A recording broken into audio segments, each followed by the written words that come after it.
उम्मीद है आप सबको पसंद आएगी।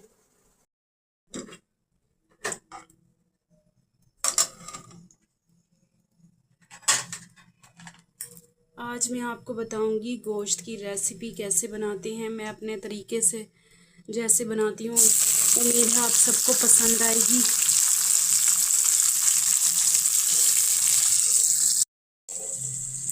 आप सबको जुम्मा मुबारक। आज जुम्मे का दिन है और हाँ, जुम्मे वाले दिन सूरत काफ पढ़ने से बहुत ज़्यादा सवाब मिलता है। आप सब नहा धोकर नमाज पढ़ें और सूरत काफ की तिलावत लाजमी किया करें।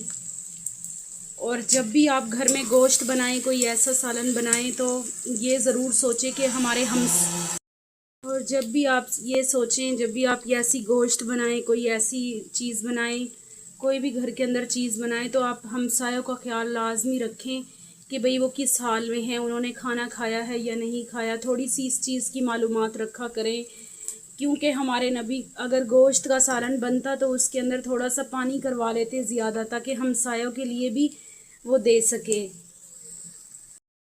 ये माशाल्लाह से प्याज का कलर चेंज हो गया। अब इसके अंदर हमारे पास हरी मिर्च और लहसुन था, और हमने टमाटर इतने महंगे हैं आज के दौर में, बहुत ज़्यादा महंगाई है, तो हमने टमाटरों की जगह पे दही मंगवाई है। दही भी इस्तेमाल कर लिया करें, और ज़रूरी नहीं है कि भाई टमाटर होंगे तो हम हांडी बनाएंगे, अगर ना हो तो कोई बात नहीं है, ऐसे भी अच्छी बन जाती है। अल्लाह ताला ने गोश्त के अंदर वैसे ही एक जायका रखा है। हरी मिर्च है, खाली उससे वही डाल लिया करें। जो भी चीज़ है आपके पास वही डाल लिया करें। लाजमी नहीं है कि हमारे पास सब कुछ हो तो हम बनाएं। ये देखिए, इसका लहसुन भी फ्राई हो गया है और हरी मिर्चें भी। अब हमने इसके अंदर गोश्त डालना है।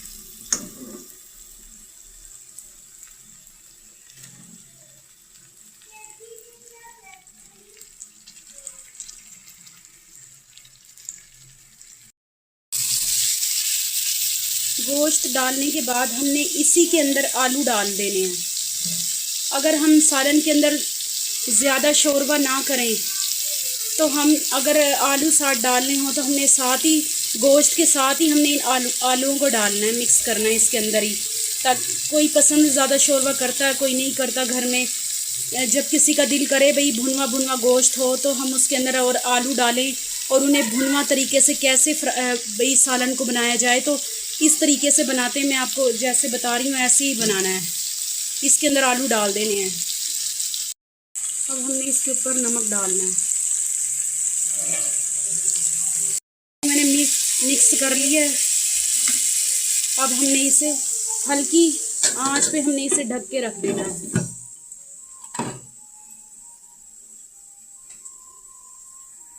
इसलिए हमने इसे ढकना है ताकि गोश्त, वैसे ये अगर चिकन का गोश्त बनाए तो वो कच्चा रह जाता है। अगर इस तरीके से बनाएं, अगर पहले ही मसाले डाल के अगर गोश्त को फ्राई करें, तो वो ऐसे गोश्त सख्त रहता है।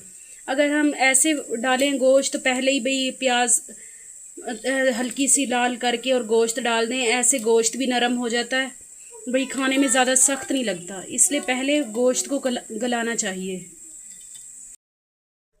अब हम अपना गोश्त चेक कर लेते हैं। माशाल्लाह से देखें, इसकी रंगत ही बता रही है कि भाई ये गल चुका है।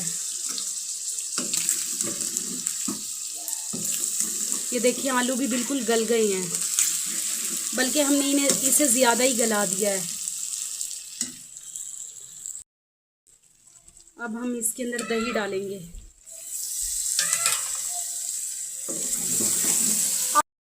इसके अंदर मैंने दही डाल दी और अब हम इसके अंदर मसाले डालते हैं।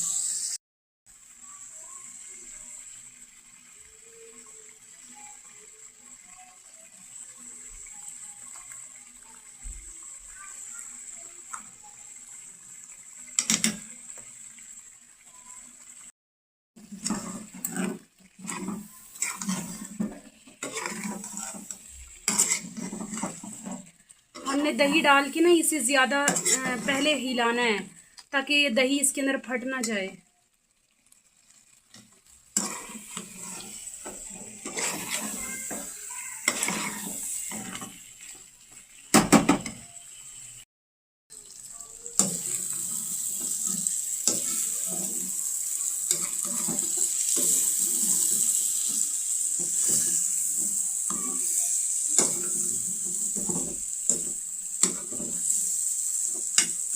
अब ये बिल्कुल ये फ्राई हो गया गोश्त हमारा, इसका मसाला सारा भून गया है।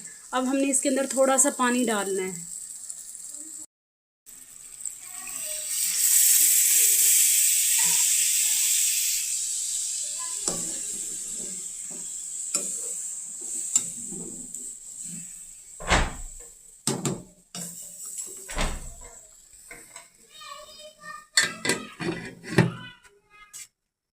ये माशाल्लाह हमारी रेसिपी बिल्कुल तैयार हो गई है। आलू भी इसके अंदर गल गए हैं।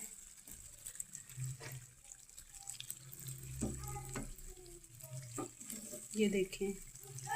उम्मीद है आप सबको ये रेसिपी पसंद आएगी। अगर ये रेसिपी मेरी पसंद आए तो वीडियो को सब्सक्राइब करें। अल्लाह हाफिज़।